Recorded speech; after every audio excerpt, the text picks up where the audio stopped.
और गोली के लिए जाना जाता है। हमारी मुलाकात ऐसे ही कुछ बंदूकधारी दबंगों से हुई तो ऐसा लगा कि चंबल के बीहड़ में अभी भी चिंगारी सुलग रही है। बंदूक हमारी शान है।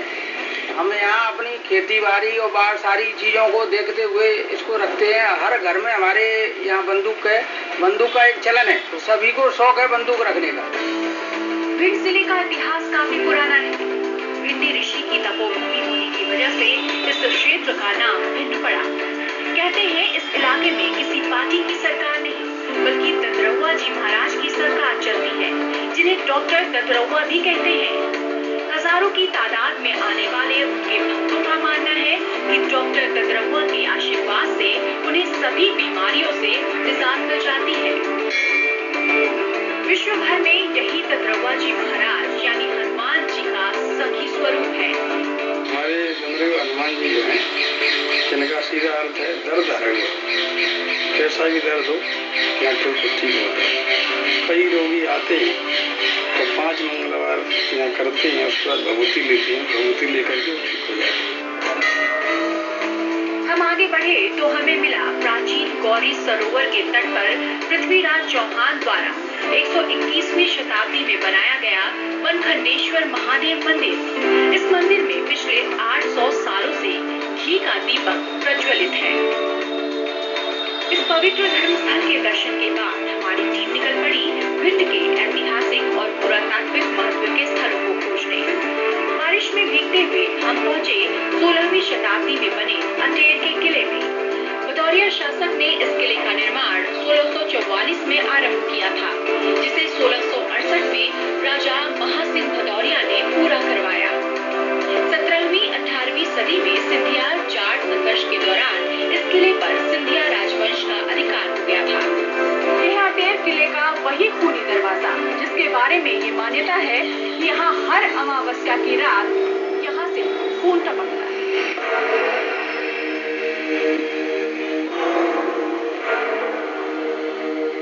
16वीं सदी में राजा महासिंह द्वारा बनाया गया ये अटेर का किला है। इस किले को बनवाने में 2 पीढ़ियां लग गई। मध्य प्रदेश के मानचित्र पर ऐतिहासिक और पुरातात्विक महत्व रखने वाले इस किले को राष्ट्रीय स्मारक भी घोषित किया गया है। बावजूद इसका संरक्षण और जीर्णोद्धार किस तरह से किया गया है आप देख सकते हैं। चंबल के बीहड़ों से घिरा भिंड किसी जमाने में डकैतों की शरण स्थली हुआ करता था। आज डकैत नहीं रहे, लेकिन उनके खौफ की कहानी आज भी लोगों को दहला देती है। सवाल ये भी उठता है कि आखिर कहां गए वो खूंखार डकैत और उनका परिवार। इस सवाल का जवाब खोजने हमारी टीम निकल पड़ी और पहुंची 60 के दशक के कुख्यात डकैत मोहर सिंह के गांव मेहगांव।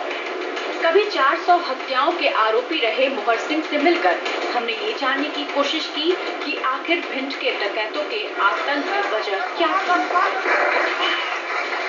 डकैती जो करता बड़ी जमीन संबंधी झगड़ा हुआ था। हम लोग डकैती को जाते हत्या का पता लगाएंगे। हत्या हो जाती तो डकैती नहीं जाते हम लोग। आपको लगता है कि उस वक्त आप डकैती ना करते तो अच्छा होता, कुछ और अच्छा करते? बाटे मतलब जो लगा तो डकैती से पकड़ा करो, बाटे में नहीं लगा तो खाता का आए माँ। इन्होंने 1972 में तत्कालीन मुख्यमंत्री के सामने अपने 108 साथियों के साथ आत्मसमर्पण किया था। धोखे धंधे में घटिया ही मजे मार ले, आग जवा कभी नहीं मार पाएंगे। फिर आत्मसमर्पण करने का विचार कैसे आया? और जयप्रकाश जी ने समझाया कि हम तुम्हारी मदद करेंगे। और इंदिरा जी ने फांसी की सजा इन्हें दी गई थी। 3 लाख रुपए का इनके सिर पर इनाम था। हाईकोर्ट ने इनके फांसी की सजा माफ कर दी। हाँ, समझा दी सरकार ने। क्या क्या कुछ आपके पढ़ाई के लिए पैसा दिया था और जमीन भी दी और प्रभावी को पैसा दे, मदद तो खूब करी साथ में, कोई दिक्कत नहीं पड़ी हम लोगों ने। कितने डकैतों ने आपके साथ आत्मसमर्पण किया? 7 से करीब है। और अब इनके परिवार वाले इनके साथ अपना जीवन यापन कर रहे हैं। चंबल के बीहड़ का लगभग 60% हिस्सा भिंड में है। इस जिले के 20,000 से ज्यादा जवान सेना में भर्ती हैं और देश की रक्षा के लिए सीमा पर मुस्तैद हैं। यही नहीं, जिले के 81 वीर जवान अब तक देश की रक्षा करते करते अपने प्राणों की आहुति दे चुके हैं। उनका परिवार आज भी यही लेकिन आज भिंड कन्या भ्रूण हत्या और सबसे कम लिंगानुपात के लिए बदनाम है। यहाँ प्रति 1000 बालकों में कन्याओं की संख्या केवल 837 है। लेकिन मध्य प्रदेश शासन द्वारा चलाए गए बेटी बचाओ अभियान का बिगुल यहाँ भी बजा है। संत समाज ने यहाँ की बेटियों को बचाने का बीड़ा उठाया है और लोगों को जागरूक करने का प्रयास किया जा रहा है। गांव-गांव में जाकर हमें फाल नहीं झुलाए और हर गांव में जाकर उपदेश दिया, मार्गदर्शन दिया उन लोगों के लिए कि कन्या कम होती जाएंगी तो लड़कों का तुम्हारे विवाह कहाँ से सृष्टि उत्पत्ति होगी। कई घरों में तो तीसरे बरात तक नहीं आई थी। कांड में सुकांड के आसपास क्षेत्रों में जो हमने प्रचार किया था, हम लोगों को समझ आया तो 1 महीने में 43 कन्या का जन्म हुआ था। तो तब से हमारे क्षेत्र में कहीं अब कन्याएं नहीं होती। हम आगे बढ़े, लेकिन बारिश और समस्याओं ने यहाँ के लोगों के साथ साथ हमारा भी पीछा नहीं छोड़ा। रास्ते में पूरी तरह से जलमग्न घर और बदहाल लोग मिले। सारा समय की गाड़ी देख उन्होंने हमें रोक लिया और हमारे सामने रख दी समस्याओं की लंबी फहरिस्त। क्या नाम है भैया और ये क्या पीने का पानी आप भर रहे हैं? कालियरा नाम है, ये पीने का पानी जी। तो ये बारिश में ये तो चारों तरफ से डूबा हुआ है और ये पीने का पानी आप क्या रोज यहीं से लेके जाते हैं? यहीं से रोज लेके जाते हैं। पानी पीते हैं, इसी से गंदगी होती पानी के और दूसरा कोई इंतजाम है। बहुत से बच्चे बीमारी फैल रही है रोजाना। सरकार तो ये कह रही है कि बहुत विकास किया है। आपको अपने इलाके में विकास साहब का विकास है, विनाश है पूरी तरह। यही विकास है, पानी भरा हुआ है, सड़कों में देखो तो पानी, घरों में देखो तो पानी, सभी कुछ नहीं है साहब। यहाँ तो विकास तो कुछ नहीं, विकास के नाम तो विनाश है पूरी तरह। ये है भिंड के अटेर का चंदनपुरा इलाका।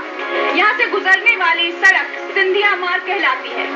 यहीं से गुजरना था मुख्यमंत्री को जन आशीर्वाद यात्रा लेकर, लेकिन वो यहाँ से नहीं गुजरने वाले क्योंकि यहाँ की सड़कें बदहाल हैं। उन्होंने अपना रास्ता मोड़ लिया। लेकिन यहाँ रहने वाले आम लोगों की स्थिति आप देख सकते हैं, किस बदतर हालात में जीने को मजबूर है। इन्हें उम्मीद थी मुख्यमंत्री यहाँ आएंगे, उनकी बात सुनेंगे, उनकी परेशानियां दूर करेंगे, लेकिन अब मुख्यमंत्री यहाँ नहीं आ रहे। वो दूर से ही आम जनता से उस विकास के लिए आशीर्वाद लेंगे जो विकास यहाँ नजर नहीं आता।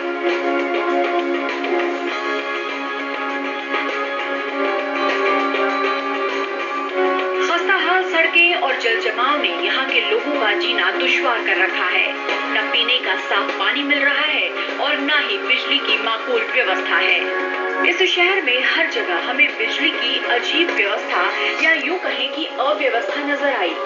लोग बारिश में भीगकर ट्रांसफार्मर पर कटिया डालने की कोशिश कर रहे थे। आखिर ये लोग अपनी जान जोखिम में क्यों डाल रहे हैं? पूछने पर ये जवाब मिला, देखो लाइट का फोन लगाओ तो फोन स्विच ऑफ कर देते हैं। तो बाकी आते हैं बस जोड़ जाएंगे फिर टूट जाते हैं। आम जनता की इन्हीं परेशानियों को लेकर हम पहुंचे कांग्रेस से बीजेपी में आए पूर्व उपनेता प्रतिपक्ष चौधरी राकेश सिंह जी के घर। भिंड उनका गृह जिला भी है। हमने उनसे विकास की हकीकत जाननी चाहिए। ऐसी परेशानियां हमने देखी जिससे 2-4 हैं लोग। सड़कें बदहाल हैं, बिजली की व्यवस्था हमने व्यवस्था नहीं अव्यवस्था देखी। लोग बरसों से जाल बिछी हुई है ट्रांसफार्मर्स पे, कटिया डाल डाल के लोग जीवन यापन कर रहे हैं। ये बदहाली कई वर्षों से थी, मैं इसको स्वीकार करता हूँ। आज दूरस्थ इलाके में गांव-गांव में नई केबल लाइन बिछ गए हैं, नए खंभे गड़ गए हैं और ये काम द्रुतिगत से अभी भी चल रहा है। आप किस सड़क के आंदोलन की बात कर रहे हैं? मैं समझता हूँ ऐसी कोई सड़क नहीं है जो पिछले 5 वर्षों में नहीं बनी। लेकिन ज्यादातर सड़कें जो हमने देखी जहाँ से हम गुजरे अभी तक, वहाँ हमें सड़कें नजर नहीं आ रही। अगर पर्टिकुलर आप किसी गांव की ग्रामीण क्षेत्र की कस्बे की रोड के बारे में मुझे आप इंगित करके बताएंगे तो मैं आपको बता पाऊंगा कि उस रोड की स्थिति क्या है। मैंने ही मुख्यमंत्री सड़क योजना में अपनी कॉन्स्टिट्यूंसी में 20 सड़कें मंजूर कराई जिनके काम की हुए हैं।